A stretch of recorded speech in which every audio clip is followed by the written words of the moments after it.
I think the city, after the initial constant fumbles of the ball, really was able to see the bigger picture here and actually take a lot of the recommendations we were giving them and making sure that people were getting the legal services that they needed, making sure that they were able to expand and contract when they needed to. That was Murad Awawdeh, head of the New York Immigration Coalition, on Monday, talking about how the city no longer seems to be in a migrant crisis. For weeks, the migrant population in the city's care has dropped dramatically, due in part to fewer migrants arriving and many more leaving the shelter system. Awawdeh said part of the success has been the Biden administration's policy at the U.S. Mexico border that limits crossings. The other, he says, has been the city's emphasis on case management, but says more needs to be done. People need to be supported with actually understanding how to ensure that their application is put into immigration authorities, but also how do you start building up your life here?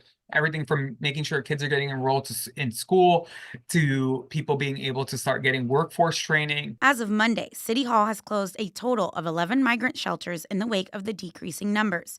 Most recent closures included the Imperial Hotel in Brooklyn and the Americana Inn in Manhattan. The closings have given some local officials, like City Councilwoman Joanne Ariola, hope that the large tent shelters could close next. I do believe, and it's not been said to me, it is my opinion, that we will see a reduction in families at Floyd Bennett Field. And I am very hopeful that we will once again see Floyd Bennett Field turn back into the natural resource that we've so come to enjoy. Ariola, alongside other New York lawmakers, filed a lawsuit last September to block the use of the federal site, arguing it was inappropriate for housing families with children. It's going to be a very bad winter. We did have a mild hurricane season. However, the AccuWeather is predicting between 18 and 26 inches of snow for this winter, which is almost at the max we've ever gotten. The Brooklyn tent shelter resides on federal land and with the incoming Trump administration could be the target for immigration authorities. When asked about President-elect Trump helping the city when it comes to the arrival of asylum seekers,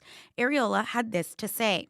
I think that we'll get a lot of help for people who are truly seeking asylum, but those who are here committing violent crimes, those who have not yet sought asylum, those who are not looking for their temporary work orders, you have to ask yourself, why are they here? And I think we will get more help from the federal government with the new administration than we have in the past. Kelly Mena, New York One. Thank you for watching our YouTube channel. Let Spectrum News be your resource for balanced, in-depth political coverage, and click the subscribe button right here. You can also download our app or watch us on TV to learn more about the candidates, where they stand on the issues, and more. We'll see you then.